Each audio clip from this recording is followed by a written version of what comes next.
One Hell of a Team by Nyan Getsu. Chapter 1. One Hell of a Team. You will win, Pyrrha. Yes, father. You will crush your opponents. Yes, father. Do what must be done. Do not hesitate. Show no mercy. You are a Nikos. Nothing else in a Nikos does not fail. Yes, father. Not so invincible. One hell of a team. Pyrrha didn't like this. She disliked the bright stadium light bearing down on her back. She hated the roar of the crowd in her ears. She loathed the weight of everyone's expectations pressing down on her like a physical force. She didn't care how she felt, what she thought of this, any of it. They just wanted their invincible girl, and the sweet spectacle she provided them, it wrung the joy right out of her. Their attention was a yoke on her back, a noose around her neck, a constant and pervasive weight dragging her down with each passing moment. She didn't want to be here, of course she didn't. No child in their right mind would enjoy this. She was only 13 after all, but she couldn't stop. To do so would bring dishonor to the Nikos' name. Father would never allow it. Worse, he would strike her if she dared to bring dishonor upon them. A small, surely part of her snarled at it, but it was a part of herself that she never dared give voice to. Not yet. So here she was, committing herself to another pointless match, preparing to break another promising contender. Green eyes squinted together, the light as she stepped into the ring, weapons in hand. Tonight's arena was much as any other, round and circular, ringed by chalk with a protective field to protect the crowd from stray projectiles. There really wasn't all that much to speak of. It would all brought like any other, just another round in another nameless tournament whose name Pyrrha long since forgot, defending her title yet again, and when she grew older, she would be expected to compete in still larger tournaments, to win those as well. It was never going to end, was it? The thought stirred something in her soul. How she longed for a proper fight. Unbidden, she recalled the stricken visage of her last opponent. The poor girl had come all the way from Vacuo to face her in the preliminaries. She was happy, eager even. Pyrrha had beaten her badly. She hadn't meant to humiliate her, of course, but it didn't change the outcome. Her full output threw down her weapon by the end, spirit broken, eyes burning with tears. She had sworn never to fight again. Because of her, no doubt this would be more of the same. Tonight was another such bout. Steeling herself, she forced herself to focus. The announcer had been speaking for some time now, and she'd all but tuned him out. No longer. In this corner, we have ourselves something of a dark horse tonight. The announcer's voice boomed, stirring up the crowd. Hailing from the kingdom of Vale, no one knows his identity. His stage name is... Wait, am I reading this right? A flash. That's it. A note of incredulity breathed its way into the booth. Well, alright then. His name might not be the best, but his skills are top-notch. He's torn his way through the rankings to stand here before us. Let's give him a big round of applause. Lights seared on across the arena, revealing her opponent. The adulation he received was polite at least, lukewarm at best. Pyrrha took the chance to inspect him as he strode out into the ring. If he was a dark horse, that meant he was an unknown here, someone who had deliberately chosen to conceal his identity in what should have been a private tournament. No one knew his name.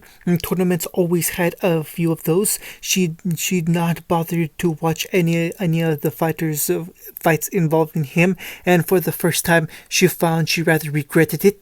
Who was he? How did he fight? Why had he come this far to face her? Clad in a battered blue jacket bearing a golden trim with matching boots and trousers alongside a pale orange vest, he looked remarkably normal. Indeed, he appeared to have eschewed armor entirely, save for an odd ebony helmet. It was a hideous curved contraption of dark metal that turned his every breath into a rasp. Pyrrha frowned at it as much as its owner. Curious, why bother entering at all if you were just going to hide your face? Was it for the money? 2 million lien was a lot. even by the standards of her family. After all, more than enough for some to try their luck. She pushed such thoughts aside, turning her attention to his weapon. A strange golden gauntlet sheathed his right arm nearly to his shoulder, bearing a strange series of what Pyrrha could only assume to be dust crystals of some sort: red, orange, gold, jade, azure, violet, four atop the knuckles, with one on the joint where the thumb must be, and still another resting in the middle. She squinted at each of the crystals, trying to ascertain their purpose, and failed miserably. The sight of them left a pit in her stomach. There was something off about that weapon, not menacing, just different. And in the main corner, Pyrrha wanted to curl up into a ball and die. Oh gods, now they were going to introduce her. More pomp and circumstances. Lovely. Mistress Champion. There could be no mistaking the note of pride that came from the booth. Undefeated for 2 years running in the junior tournament scene. The one, the only, Pyrrha Nikos, the invincible girl. The crowd went wild. They always did. Pyrrha ignored them, waved once, and focused on her foe. It's a pleasure to meet you. She sketched a bow, as was proper. May you fight well in the battle to come. The dark helmet tilted towards her. Huh? The boy's muffled voice emanated from within. What's that? Pyrrha blinked at him, a rare note of discord overtaking her thoughts. Excuse me? And damn it, I'm tired of wearing this getup. Can't hear a frickin' thing. That does it. An ungloved hand reached up and undid a clasp just below his chin. Off it goes. With an irritated growl, he pulled his helmet off and tossed it over his shoulder with nary a care in the world. Gasps arose from the crowd. Revealed were tan whiskered cheeks framed by bright blue eyes and a messy mop of golden hair. He looked young, maybe a few months older than her, nothing more, nothing less. Ah, much better. He whipped a bead of sweat from his brow. You have no idea how heavy that thing was. Pyrrha held the ghost of a smile pluck at her face. I believe I have an inkling, but why wear a helmet only to remove it now? My old man made me wear it. He grinned and feigned a shrug as he began bouncing on his heels. Wasn't allowed to take it off until the finals, so he settled down, eyes flashing, ready to go. So happy, so chipper. Soon enough, that smile would be gone. She didn't want to fight him. Sorry, but I don't intend to lose here. His grin grew now, a wide boyish smile that belied his age as he took his stance. Dad and I need the money. His parents were in the stands. A seed of jealousy took root in Pyrrha's heart. She gazed past him towards the teeming masses in the stands. Keen eyes picked out a man with a similar hairstyle and gentle blue eyes. Said man pumped a fist into the air and shouted. It wasn't for her. He looked happy to be here, sounded happy too.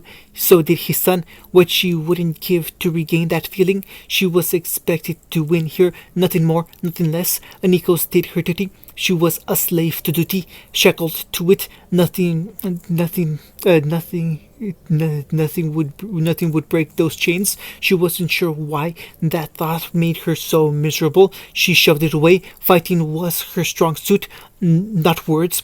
With a forlorn sigh, she schooled her face into a serene mask and raised her shield. Fight well. The boy grinned. Same to you. Above them, a bell rang. In hindsight, Pyrrha wasn't certain who took the initiative first. She shifted her right foot forward, bringing her left arm to bear against an attack as she'd been taught. The boy mirrored her motion. Blue eyes burned bright. That strange smile never left his face. Her right hand pushed against the floor of the ring, fingers belayed, and Pyrrha edged another step forward. The crowd fell silent. The world held its breath, waiting to see which would break the standoff. Then, quite suddenly, her opponent vanished. One moment he was a stone's throw away from her. In the next, clenched knuckles swelled before Pyrrha's vision. It was a very good punch, all things considered. Speed, poise, power. That swing had it all. She got a very good look at that fist before it smashed into her face and knocked her right on her arse. She hit the ground and bounced backwards twice, relatively unharmed, but the same could not be said of her aura. A single glance to the screen high above alarmed her more than words. She nearly lost half her aura to that punch alone. Her mind balked at it. How can someone have that much power? With a groan, she scraped herself off the floor and stood on wobbly knees. I'm sorry, her opponent sounded genuinely alarmed. I didn't mean to hit you that hard. His unarmed arm scratched the back of his head. Guess I took a little too. I guess I got a little too excited. Pyrrha's heart skipped a beat, and not for the reasons one might expect it. No, it's fine. The faintest hint of a grin plucked at the corner of her mouth. I was unprepared. Please don't hold back on my account. Blue eyes narrowed. If you say so. Akuo came around to take the next punch head on. Mistakes were made. Pyrrha winced as he rang her trusty shield and her arm with it. Like an ancient Mystilian gong, the impact sent her skidding backwards. Aura burned as her boots dug deep furrows in the floor. The crowd ate it up, of course. They loved a good spectacle more than anything else. They had cheered for the last champion too until she bested her. They would cheer for her here so long as she entertained them until she fell. Milo whirled and clicked to meet him, unfolding from a short sword into a spear. The sight of it gave him pause, and a quick swipe at his eye bought her some much-needed distance. He hesitated, and she took the chance to hop back. When she landed, she dared to risk a glance at her shield. A fist shaped in dead stared back at her from the metal. Speed and powers then, a rare combination at their age, and yet her arm still ached from his attack. Frowning, she glanced at her limb. It was trembling. She forced her fingers into a fist, but still the tremors didn't abate. Come on now, don't go spacing out on me, her opponent called. It's no fun if you don't try. He closed the distance and they collided again. A boot scythed at her head and Pyrrha swayed under it to snap a heel into his ribs. Undaunted, the boy took the strike head on, uncaring as golden aura crackled across his body. The reason soon became apparent as he trapped leg against his side with a firearm. The other locked around her ankle and swung her away. She twirled once in the air and landed in a graceful pirouette opposite him. All around them, the crowd howled with their glee. Nice moves. Her adversary laughed and rubbed at the welt she left under his coat. Let's see if you can do that again. Talking during a fight was improper, but Pyrrha felt herself smiling all the same. She fought hard, and he fought harder still. Her heart began to warm to the fight as they traded blows. Here, this was the battle she had sought. Feint, parry, shield bash. They didn't fight. They danced, cut down at his legs, block a kick with one of her own, and keep him on the defensive. She didn't dare change Milo to a rifle because that meant a break from the combat. Unacceptable. 2 quick blows to her ribs. Pain. Gasping for air, she barely evaded a sweep at her leg by slicing down with her blade, forcing it before herself and her opponent. Roll and repeat, rinse and repeat. Don't let him change the tempo. She never wanted this to end. You're pretty good. So was he. He was very, very good. Better than her, even. They raged across the arena like a storm, front to back and back to front, whirling, hacking, slashing, and striking, never resting for a moment. It was glorious. Was this what she had been waiting for? A true challenge? An actual battle against an equal? Not someone weaker than her, not simply a strong trainer, but something more. She grasped for the word as his armored fist struck her blade, forcing her to back away almost immediately or risk being crushed. Green eyes widened as a word came to her. Rival. A person or thing competition with another for the same objective or for superiority in the same field of activity. Her mind rattled off the definition numbly as they fought. This was what it felt to have a rival. Surely it must be. A strange, heady feeling coursed through her. She'd never had one of those before. How? Grand! Another spinning kick lifted her chin and sent her skidding to the floor. Pyrrha dug her heels into the mat and raced back in with a cry. He met her with an elbow to the gut. She folded around it, grabbed him by the arm, and hacked into his aura with her blade before he could shove her away. Yet again, she cursed more. This wasn't enough. She needed to fight harder, better, faster, stronger. Someone laughed, a light littling sound that waved through the arena air like a morning mist. It's me. Realization ripped through Pyrrha like an Ursa's fangs. I'm the one laughing. Am I really enjoying this fight that much? Yes, a small girl cried in the depths of her soul. This was what a bout should be. A contest of pure skill between two warriors. No tricks, no traps, no one intimidated by her father into throwing a match. None of it. This was her fight, and hers alone. Hers to win, her or to lose at her leisure, and for the first time since she begun her tournament career, she wasn't sure she would win. The thought excited her.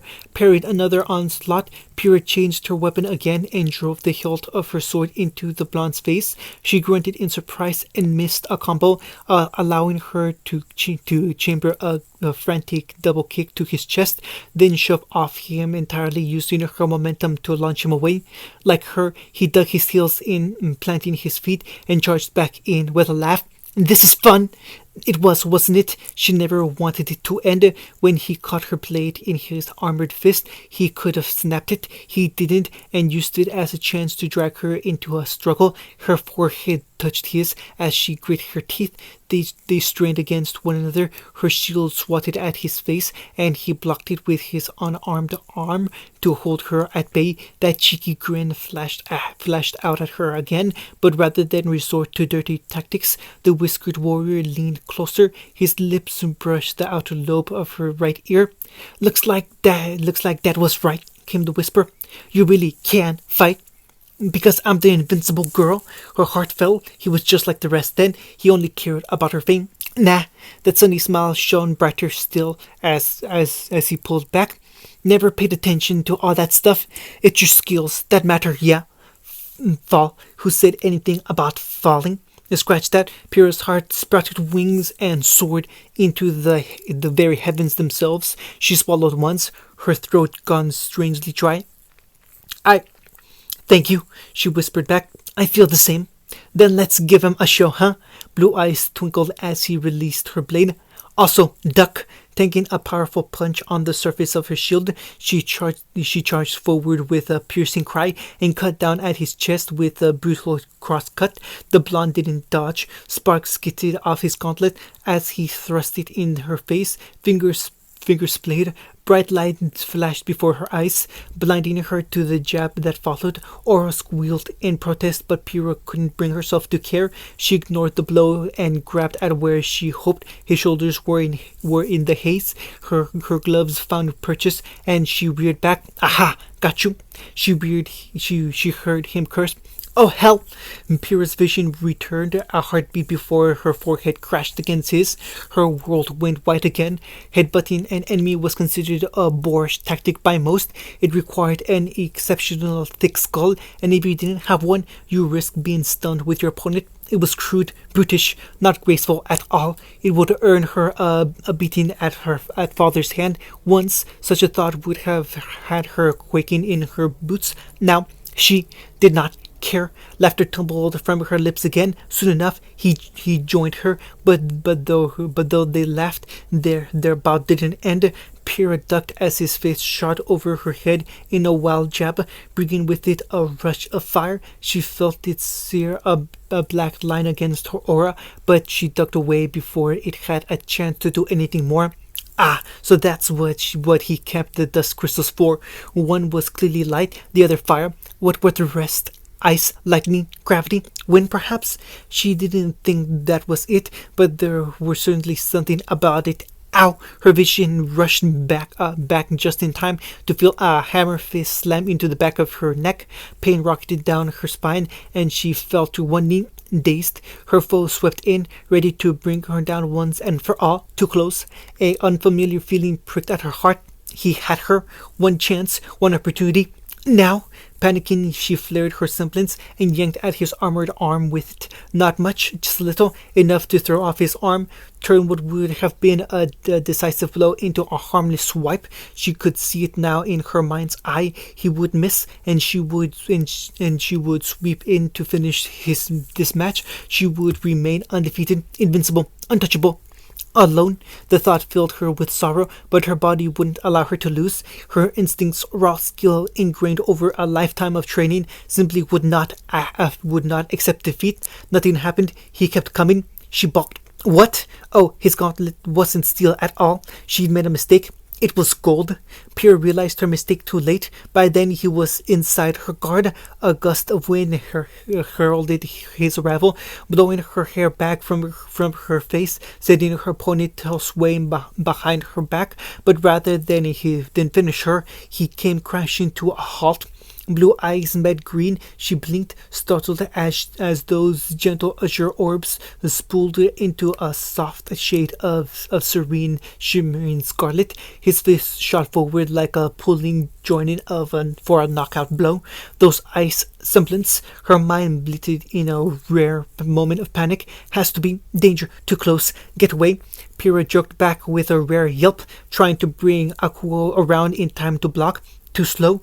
Metal met flesh, and the former yielded as the boy snagged her shield with his armored arm, stopping it cold. Clawed fingers squeezed, buckling the metal in his grasp. He kept squeezing, turning her shield to scrap. A knee slammed into her torso, winding her and leaving her retching over his knee. As she folded around it, he took the opportunity to tear Akuo from her grasp and flung it up over the shields and out of the arena. She'd not been able to retrieve it without revealing her semblance. Pyrrha tensed, knowing what would happen next. But the finishing blow never came. Rather than attack, he allowed her to catch her breath, to straighten and stand once more. I'm sorry. When next he spoke, his voice was just a little rougher than it had been before. You fought well. Really, you did. But I need this money for Dad's medical bills. He gave her a light shove, and Pyrrha unwittingly rode it, stumbling backwards in a desperate attempt to gain some much-needed distance. Again, he could have pursued her. She was versatile enough without her shield, but he'd seen its spear and sword form already. Unveiled her ranged form and would only open her up to a bruising counter. She knew it, so did he. Her foe settled into a new stance. I wish we could keep fighting, but I'm at my limit. This has gone on long enough. Foolish. She could hear father's voice reprimanding her even now. The Nikos family knows no fear. Attack. I had fun, Pyrrha. Really, I did. Maybe we can do this again sometime. Fear left her faltering, braving her sword in a two-handed grip. She couldn't face that smile. What right did she have to win here? Fame, glory. Her family had no need of money. He was fighting for his, to help them, and in doing so kept them healthy. Her resolve, already fractured, began to break, because at the end of the day, Pyrrha Nikos did not love her father. I guess what I'm saying here is... Her opponent surged forward and caught her by the neck with an outstretched arm, hooking the inside of an elbow against her chin with frightful speed. Pyrrha choked, green eyes bulged. Recognizing the maneuver, he just clotheslined her. The impact alone stunned her. Pyrrha and all but ripped her from her feet. Shock tore through her, and she nearly bit her tongue on her way down as her jaw clamped shut against her will. Too late, she realized what he intended. Oh dear, this was going to hurt. I absolutely cannot. His gauntlet burned white hot, blinding her. Afford to lose. Thrusters flared. To you. Ground. Pyrrha had been right about one thing. There was pain, lots of it. Breath burst from her lungs in an explosive spray as the boy reared up and slammed her back into the floor. Her world went black for a moment before it snapped back. The ring didn't buckle beneath her, nor did it crater. It absolutely splintered. Shards of molten rock sprayed upwards in every direction, some shooting into the stands, others peppering her face. Pyrrha bit out a hiss and squeaked her eyes shut against them, trusting in her aura to hold. It didn't. She felt it plunge, falter, then break entirely. In the silence that followed, one could have heard a pin drop. Her loose came not with a whisper, but a bang. She needn't look up the screen to know the final result. Doing so only confirmed her suspicion. Her aura wasn't simply in the red; it was gone. She'd burned through it all. By contrast, her opponent lay firmly in the green. It was by all accounts a humiliating outcome, and so it was at 13 years of age that Pyrrha suffered her first defeat. In that moment, the invincible girl died. Someone else was born. Someone new. Around them, the shields crashed down, and the crowd howled for their new champion. "And we have a winner!" the announcer's voice rang. "In a spectacular outcome, Flash has claimed victory. Amazing, ladies and gentlemen. Simply amazing. Let's hear it for him." And Pyrrha lay there, sprawled in the dirt, and smiled. She'd never felt more alive. So this was what it felt like. Defeat. It felt good. She wanted to kick her legs into the air and giggle, throw her head back and laugh, because it was done. It was over, because, you see, she was free. No matter when or where she competed after this, she wouldn't be known as the invincible girl anymore. Not after a loss like that. There could be no denying her defeat. All of Remnant would have seen she lost fair and square. Oh, how Father would rant, how he would rage, how he would seethe. He'd almost certainly try to strike her for it. Good. A rare spark of defiance snarled through her thoughts. Let him. This was my fight. Mine. For the first time in forever, she had something to call her own. God's damn it, she was going to cling to it. A hand came down for her, and fingers played. Jade oars flicked towards it. Her opponent awaited, looming over her. As she looked on aghast, those scarlet eyes slowly shimmered back into blue. His visible hand became human once more, human fingernails overtaking his clawed digits. His whiskered cheeks became less prominent, the beast receding back into its cage once more, and still he held out his palm to her. That was a good match. As he spoke, his voice regained its usual timbre. You really made me work for that win. And she reached up and clasped his palm, then yelped when her right leg faltered. In response, the boy took her by the hips and hoisted her upright entirely on his own power. Heat flooded her cheeks as he set her back down again, and she was sure if she looked at herself in a mirror, she would find her pale skin burning ruby red. I thank you. She looked away, face gone rosy. You fight good. His blonde brow furrowed in mild confusion. She turned incandescent. I mean, no. A thousand tiny Pyrrha's face palmed in the back of her head. She hadn't meant to say that at all. Bad brain. Her mind was still fuzzy from her bad landing. Yes, that was it. Had to be. Nothing else. Nah, it's fine. I get it. Winning's all well and good, but you can't win every fight. He must have mistook her silence for as something else, because he gave her shoulder a brisk pat. Life doesn't work that way. We all fail, sooner or later. That's all right. Nothing wrong with a little failure, because we learn from failure. We adapt. Failure makes us strong. A cheeky smile flashed out at her. I used to lose all the time, you know. The tiniest of pauses pushed its way between them. Say, ever thought of going to Beacon? Where did that come from? Pyrrha's mind blanked beneath the weight of that instant inquiry. Bwah! She managed less than eloquently. Her, a huntress, she'd not given the matter much thought. She was trained to do battle, of course, but most of her skills, even her semblance, translated well into fighting people.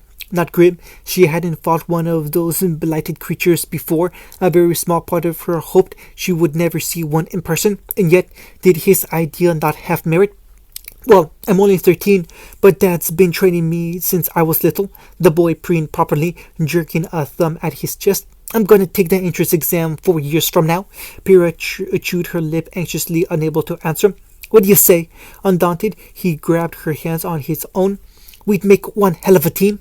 The more she thought of it, the more the idea appealed to her. Mistral was too cloying. Everyone knowing her here, they'd certainly know the shame of her loss in a few hours. By that very measure, Atlas was too stifling with its militarist outlook and frightful temperatures.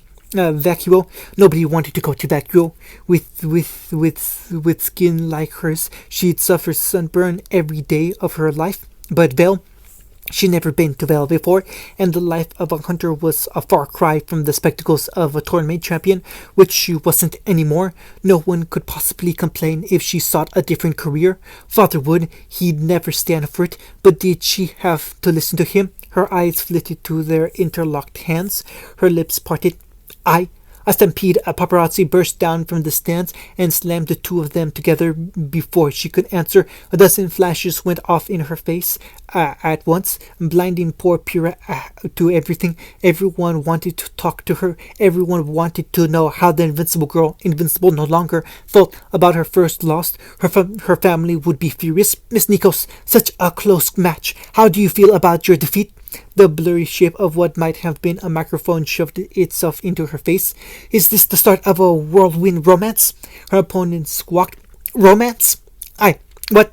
No. Half blind and cheeks gone red from indignation, Pyrrha sputtered in the direction she thought the voice had come from. Certainly not. We're only 13. Shame on you. But you were holding hands just now. I ship it.